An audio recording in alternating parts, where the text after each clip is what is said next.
Évangile de Jésus-Christ selon saint Jean. En ce temps-là, Jésus disait aux foules : « Moi, je suis le pain de la vie. Celui qui vient à moi n'aura jamais faim, celui qui croit en moi n'aura jamais soif.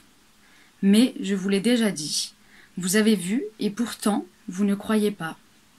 Tous ceux qui me donnent le Père viendront jusqu'à moi, et celui qui vient à moi, je ne vais pas le jeter dehors. Car je suis descendu du ciel pour faire non pas ma volonté, mais la volonté de celui qui m'a envoyé. Or, telle est la volonté de celui qui m'a envoyé, que je ne perde aucun de ceux qu'il m'a donnés, mais que je ressuscite au dernier jour. Telle est la volonté de mon Père, que celui qui voit le Fils et croit en lui ait la vie éternelle.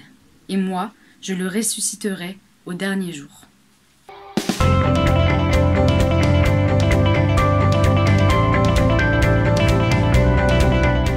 Concernant le texte, j'ai une petite question.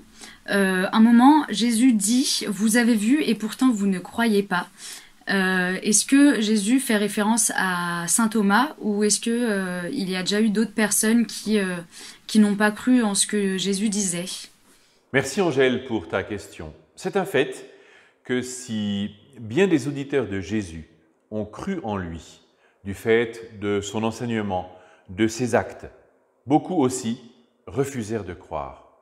Mais d'une certaine manière, on les comprend, non? Notre passage commence avec une affirmation extrêmement forte. « Je suis le pain de la vie ».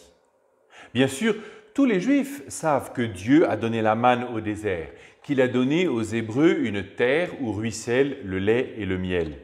Mais que cet homme, Jésus, même reconnu comme un très grand prophète, soit la nourriture définitive, cela ne va pas tout à fait de soi. Mais il y a plus encore. Comment le fait de venir à lui ou de croire en lui peut-il apaiser notre faim et notre soif? Comment cela est-il possible? Ici se joue, à mon sens, une double progression, celle de notre foi et celle de notre connaissance en Jésus. Plus je le connais, plus ma foi grandit. Plus ma foi grandit, plus je peux le connaître. Car tout ce que dit Jésus dans ces versets a pour objectif de nous aider à croire en lui. C'est le contenu d'une promesse commencée avant Jésus. Dieu a déjà pris soin de son peuple. Et Jésus lui-même, en réalisant ce miracle de nourrir une foule immense, suscite dans le cœur de chacun une confiance qu'il sollicite encore pour percevoir que ce miracle a une portée symbolique plus grande. Il ne s'agit pas seulement de nourrir ici et maintenant, mais de faire entrer tout homme et toute femme de bonne volonté dans la résurrection. C'est la finale de notre passage. Moi, je le ressusciterai au dernier jour. Mais n'oublions pas que l'évangéliste s'adresse à des personnes qui n'ont pas assisté à ce miracle des pains donnés en surabondance. Saint Jean sait très bien ce qu'il fait. À ceux qui l'écoutent, comme à nous aujourd'hui, il dit à peu près ceci.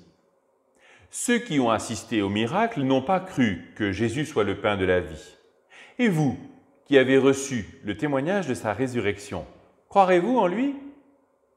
C'est-à-dire que saint Jean nous montre comment Jésus a préparé ses contemporains à croire en sa résurrection.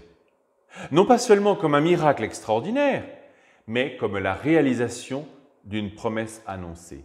C'est un peu comme si la résurrection de Jésus ne visait pas d'abord à prouver que Jésus est Dieu et qu'il a réussi ce que personne ne peut faire.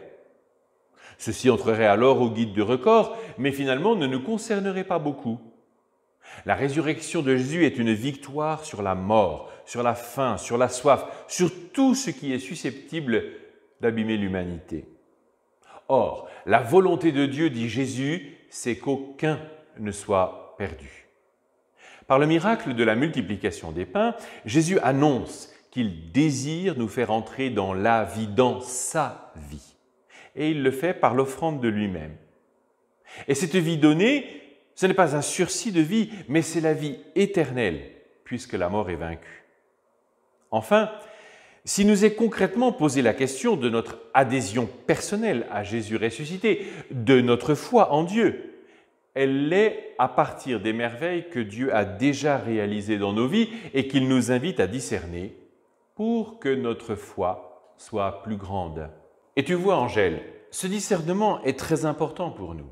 Parce que, à la différence de saint Thomas, qui a vu Jésus ressusciter, ses blessures, ce n'est pas notre cas. Et tu vois, Angèle, ce discernement est très important pour nous. Parce que, à la différence de saint Thomas, qui a vu Jésus ressusciter et ses blessures, ce n'est pas notre cas.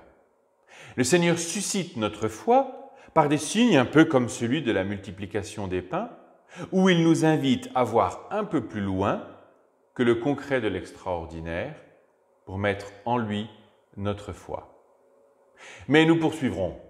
Bonne journée et à demain!